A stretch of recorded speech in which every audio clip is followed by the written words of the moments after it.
Me llamo Claudio Latorre, soy profesor titular de la Universidad Católica y me dedico a la paleoecología y la paleoclimatología. Esto es Patria Científica, no es ciencia ficción, es ciencia real. Llevamos muchos años trabajando, ¿cierto?, en tratar de entender cómo funciona básicamente el ciclo hidrológico del desierto de Atacama. Entonces, eso significa desde que se originen las precipitaciones, cuánto caen, dónde caen, cuánta cantidad caen y fundamentalmente cuáles son los mecanismos, ¿cierto?, que hacen variar el clima y las precipitaciones en el tiempo. Entonces, para eso, ¿cierto?, tratamos de ocupar una serie de registros de estas variaciones que estas precipitaciones han dejado en el registro geológico.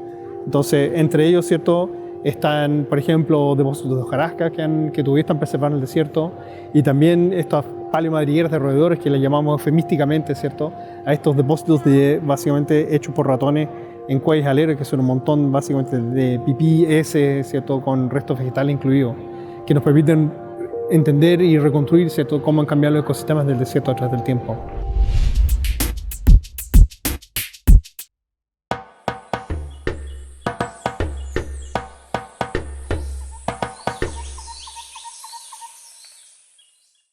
Este planeta llamado la Tierra es nuestra casa.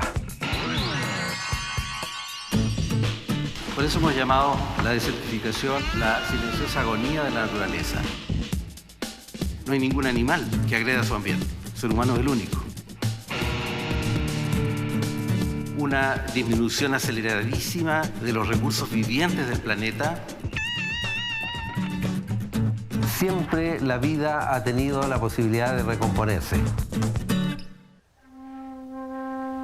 Siempre me llamó la atención la relación tan importante que hay entre el clima del planeta y la actividad humana. Fue el año 82 cuando vino un niño del más fuerte que se ha conocido en la historia, y el río Mapocho, con furia, visitó Santiago y se llevaba los autos, uno tras otro. Me puse, por lo tanto, a indagar sobre qué es lo que es esto del cambio climático y por qué se está produciendo un cambio de conducta del clima y por qué el clima se está tornando tan furioso. El cambio climático es una transformación global que se está produciendo en la conducta atmosférica, tal como ocurrió en el pasado con los dinosaurios. De hecho, fue un cambio climático lo que acabó con los dinosaurios.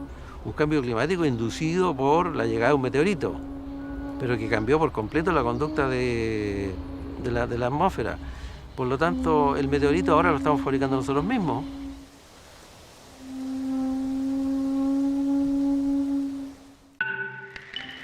Con peras y manzanas, ¿qué es la desertificación? Bueno, acá tenemos una representación de lo que sería nuestro territorio y con toda su diversidad climática que va desde el desierto más extremo del mundo, es donde menos llueve en el mundo, sin duda, y toda una graduación de climas que va hasta una zona bastante húmeda. Bueno, en los años 70 se acuñó el término desertificación, que tiene que ver con la acción humana que tiende a degradar el paisaje, haciéndolo más desértico. Es cuando el ser humano influye negativamente para disminuir la presencia de la vida en un territorio. No es el desierto el que avanza, sino que es el ser humano el que va creando desierto. Y por lo tanto es más o menos en una representación como si el desierto avanzara de esta manera y fuera invadiendo territorios. Más bien somos nosotros que vamos incorporando territorio al desierto con nuestro mal manejo de los recursos, y por lo tanto vamos perdiendo patrimonio natural, vamos perdiendo seres vivos, y eso va repercutiendo en que las actividades económicas se van resintiendo también, y por lo tanto al final terminamos con un país, con un territorio empobrecido, cada vez con menos capacidad de sustentar a la actividad humana. No queda más sino que revertir el fenómeno, volver a empujar lo que llamamos desierto hacia su posición original y vamos verdeciendo de manera de volver a la condición que tenía el territorio antes de ser colonizado, es decir, hace 400, 500 años atrás. Y es lo que se ha llamado el greening, que es el reverdecimiento que expresan el éxito que han tenido algunas políticas en algunas zonas del mundo, donde se han hecho planes efectivos de reversión de la desertificación.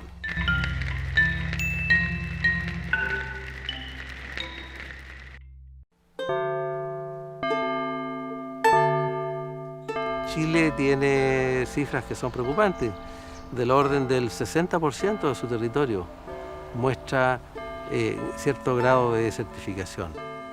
Fíjense ustedes que solamente en este siglo las proyecciones dicen que podrían extinguirse el 30% de las especies conocidas. Que cada vez hay menos disponibilidad de agua por habitante, la contaminación de las aguas, del suelo, del aire, que en regiones del mundo ha llegado a niveles inaceptables, casi en el deslinde de lo que es un problema moral. No se puede tener a millones de seres humanos en ambientes contaminados como hay en algunas regiones del mundo.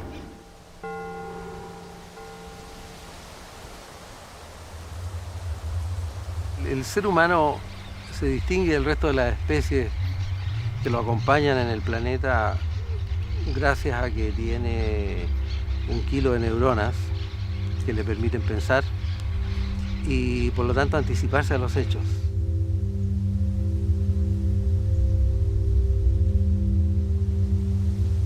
Hay ciencia suficiente como para saber hacia dónde se encamina el cambio climático, hacia dónde se encamina la desertificación, hacia dónde se encamina la reducción de recursos hídricos. Por lo tanto, llama la atención que con toda esta capacidad humana no tengamos posibilidades de reaccionar más a tiempo y más rápido. Da la sensación de que el ser humano se está moviendo hoy día, en la actualidad, más bien por otras motivaciones que no son estrictamente su propia sobrevivencia. Es decir, pareciera ser que la creación de bienes y servicios que atiendan a un consumo que es cada vez creciente, tiene una mayor importancia que la posibilidad misma de que el ser humano se mantenga en el planeta.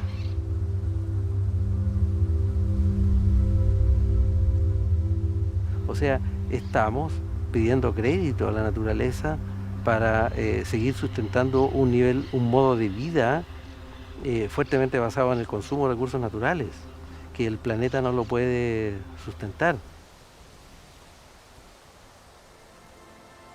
Es momento de juntar la ciencia con la política en una reflexión que nos lleve a lo que llamamos sustentabilidad. Los hacedores de política necesitan probablemente pensar más complejamente el desarrollo, incorporar todas las dimensiones que tiene en lo social, en lo ambiental, en lo económico, no cabe duda. Poder ir imaginando el mundo de 500 años más. Claro, no es políticamente correcto pensar en 500 millones de años más, pero es moralmente correcto pensar en que tenemos que ir adecuando la actividad humana a un mundo que tiene que sustentarse por muchos siglos que vienen. No podemos seguir consumiéndonos el patrimonio terrestre del planeta, de lo contrario nos estamos sustentando en base al patrimonio de las generaciones que vienen. La necesidad de cuidar nuestro ecosistema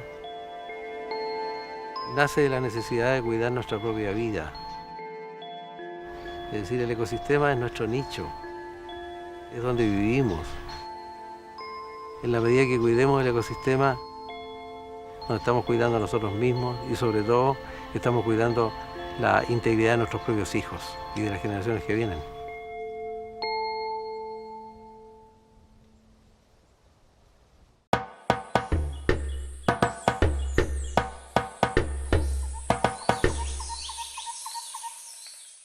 ¿Eres adicto a la tecnología? Internet está comenzando una revolución que nos hace cambiar radicalmente la forma de vivir.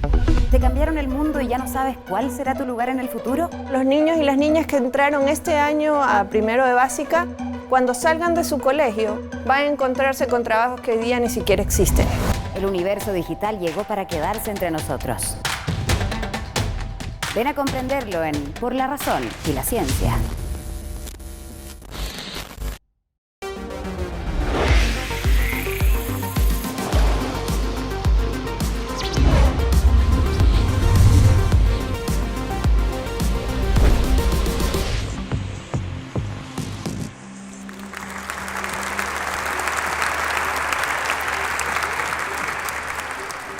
Muchas gracias y buenas tardes. So I'm delighted to come to Santiago and to talk to you this afternoon about volcanoes, but in particular I'm going to look at uncertainty and how we have to harness that when we want to protect populations from volcanic eruptions. To begin with, I'll just tell you that I studied in Chile for my PhD many years ago in two places, in Lascar volcano in the north and at Lonquimay near Temuco. So it's very nice for me to come back here. The eruption of Krakatau in 1883 is one of the eruptions that we all know well about. It was a very violent eruption and it generated terrible tsunami that claimed 36,000 lives. And you see a drawing of the eruption on the left. On the right is a picture from a scientific paper published just a few years ago showing a computer simulation of a tsunami from Krakatau, and the colors show the height of the waves as they reach the shoreline of Java and Sumatra. And this paper almost exactly prefigures what happened last month, just before Christmas, when several hundred people were killed by tsunamis from a collapse of the volcano. And this shows that the science is not enough to protect people. We have to do more than that. This is a photograph taken showing the destruction by the tsunami last month. Another of the very deadly phenomena that we encounter on volcanoes is known as pyroclastic flows. And you see a pyroclastic flow here in Japan in 1991, generated from the collapse of the lava dome at the summit of the volcano. And it's rushing down the valley. It has large blocks in it. It's at a temperature of several hundred degrees, and 40 people were killed in the path of this phenomenon. And it was pyroclastic flows that destroyed this village in Guatemala also last year in June. Again, many hundreds of people perished.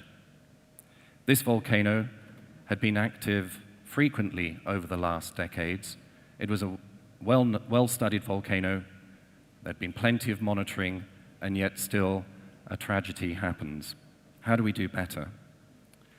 And in particular, something to perhaps think about. Imagine that you're the director of a volcano observatory, and the volcano that you're responsible for starts rumbling. How do you decide when it's time to call for an evacuation of tens of thousands of people, or perhaps hundreds of thousands of people? What evidence can we use to reach that kind of a decision? The man on the right is someone who did have to make those kinds of decisions in Indonesia, and we'll come to his contribution a little bit later in the talk. One of the problems that we have in managing volcanic risks is the science only gets us so far. We can characterize the volcanic hazards, and there are many kinds. We've seen pyroclastic flow, tsunami. Of course, ash clouds can affect aviation. They can also disrupt agriculture when the ash falls to the ground. So this is already a complexity. Volcanoes don't only do one thing, they can present many hazards. We can characterize them, we can monitor volcanoes, but how do we harness that information to inform decision makers who maybe have to make that big call? Do we evacuate a city of several tens or hundreds of thousands of people. And in between the science and the decision-making, we have society. And societies vary from one place to another. Some societies are more tolerant of risks than others. And we need to be able to communicate effectively to societies to enable them to understand risks and be able to act appropriately when the authorities, when the scientists think it's time for action. The gap between the left panel and the right panel is sometimes called the risk management gap. And we have to bridge that, find ways to bridge that when we're thinking of risk management. Another kind of uncertainty that we have when we try to reach decisions is we have incomplete knowledge of volcanoes. This is the eruption of Chaitén in southern Chile in 2008. This volcano was not on our scientific radar at all. No one had considered that this might be a potentially active volcano. It hadn't erupted in human history. It wasn't seen as a priority for monitoring. And yet it was responsible for one of the largest eruptions in the last decades. This kind of uncertainty I call epistemic uncertainty. It's uncertainty that we can reduce by new studies, by monitoring, by gaining information. Another kind of uncertainty that we call aleatory uncertainty expresses the randomness of many natural phenomena. I'm showing here some erupting lava at a volcano in Vanuatu. You can imagine that to understand these processes, to be able to model the physics of the flow of molten rock here, which has the three phases of matter. It has crystals, it has a liquid, and it has gas bubbles. There is so much randomness to volcanic processes. And this kind of uncertainty we cannot reduce, but we have to somehow account for it when we want to assess risks. And one way we can harness it is to make probabilistic assessments rather than deterministic ones. Here's a volcano in Guadeloupe, which came to life in 1976, and it illustrates another problem in volcanology. This volcano started rumbling, the seismic monitors picked up earthquakes, there were some small explosions at the summit, and the authorities called for the evacuation of 80,000 people.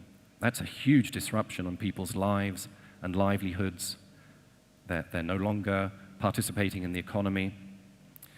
In the end, there wasn't a big eruption. There were huge recriminations in France between scientists and the authorities, and this had a very damaging impact on the economy.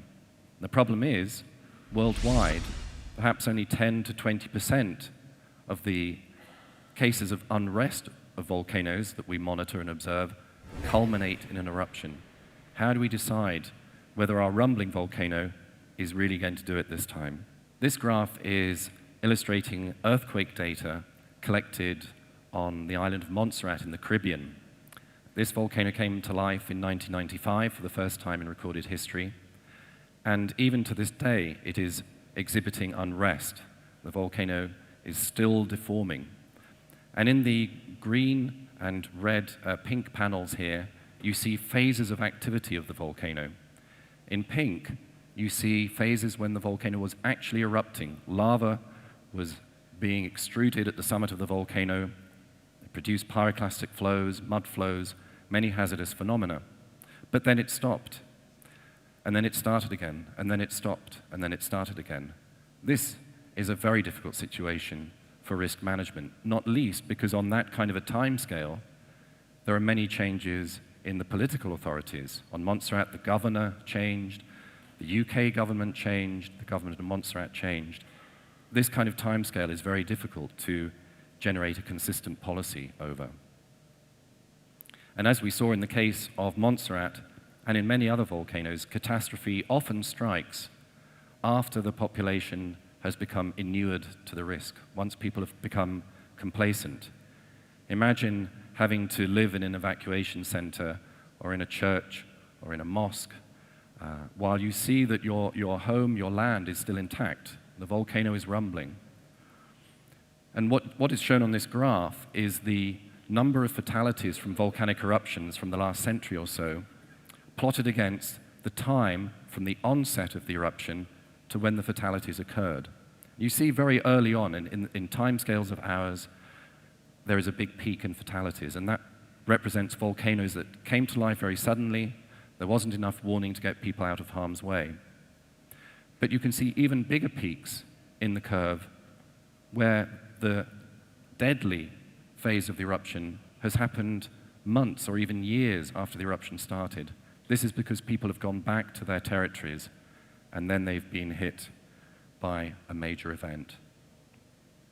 What can we do about this? How do we harness uncertainty in volcanic risk management? One of the first things we can do is to study the geology of a volcano. This is a sequence of pumice and ash on El Teide volcano in Tenerife, in the Canary Islands. Geologists can interpret these deposits, date the deposits, and identify larger and smaller eruptions that have happened in the past. That can guide us to think about future scenarios that could play out on the volcano. With those kinds of data, we can run computational models based on our understanding of the physics of volcanic processes.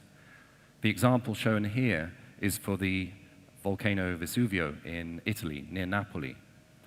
And the scenario used in the model is of the last large eruption of Vesuvio, which occurred in 1631. And you can see in this wonderful picture, it even shows the pyroclastic flows reaching the coast. Several thousand people were killed during this eruption. From studying the deposits, we can work out the size of the pumice and ash particles. We can then run a model that we pump this ash and pumice up into the atmosphere as if it were a volcanic eruption, and then let a simulated wind field carry that ash through the atmosphere. And that's why there's some mathematics there. That's the process of diffusion of particles through the atmosphere.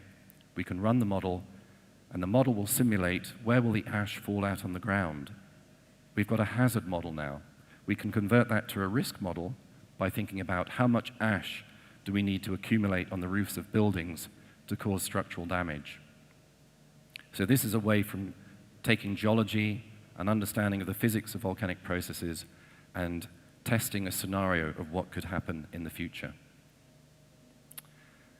We can also, of course, monitor volcanoes.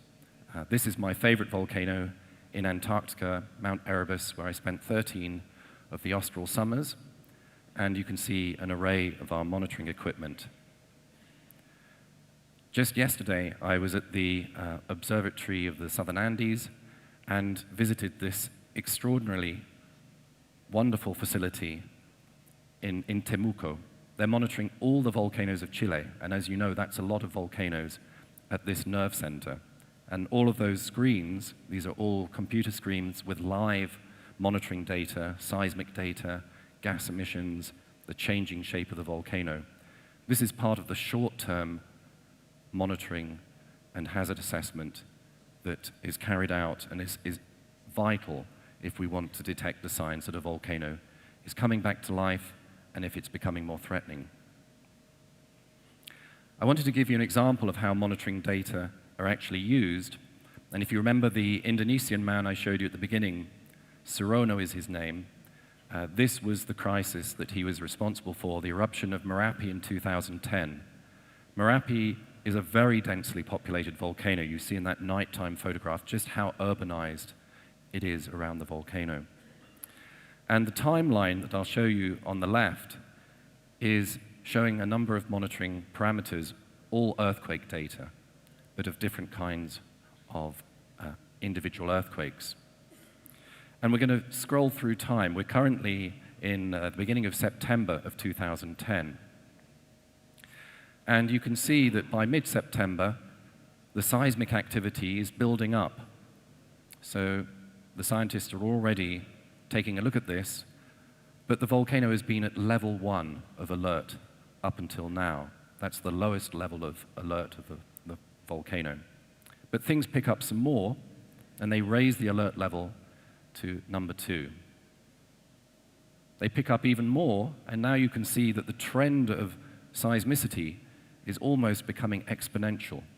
Now the scientists are getting very concerned about what this volcano is building up towards, and they've gone to level 3, which means that an eruption is very likely. And at this point, they evacuated a zone of a radius 10 kilometers around the summit. Unfortunately, not everybody got out, or some refused to leave. Around 40 were killed in this village. We go further in time, and the shaded region in the graph is showing a new type of seismic signal called tremor. The volcano is rumbling continuously. This is a very important sign for volcanologists because it suggests that the molten rock is traveling up towards the surface. And the evacuation zone was extended to 15 kilometers. And then, as things really picked up, it was extended to 20 kilometers. Not quite in time, 360 people were caught out. But as a result of the evacuations, some 10 to 20,000 lives were saved. And they were saved thanks to the monitoring and thanks to its application in alerting the citizens and moving them out of the way. Some 400,000 people evacuated from this region. But the science only takes us so far, as I said earlier. We have to be able to communicate our understanding of volcanoes as well as our uncertainty about volcanism and our uncertainty in interpreting the monitoring data. We have to be able to communicate that to the population. These slides show some of the efforts around the volcanoes of the southern Andes. And you can see the efforts of the Chilean scientists to go into the communities, to meet teachers, to explain to children, to explain to the guides on Villarrica what volcanoes can do, as well as the uncertainties that we have as scientists. We're not always going to get it right. And I'd like to end with this quote from the social scientist Ulrich Beck. When we're faced with major risks, we can make two kinds of assertion, two choices. We can either be paralyzed with fear about the risks, or we can see these risks as giving us new room for action. Thank you very much. Thank you.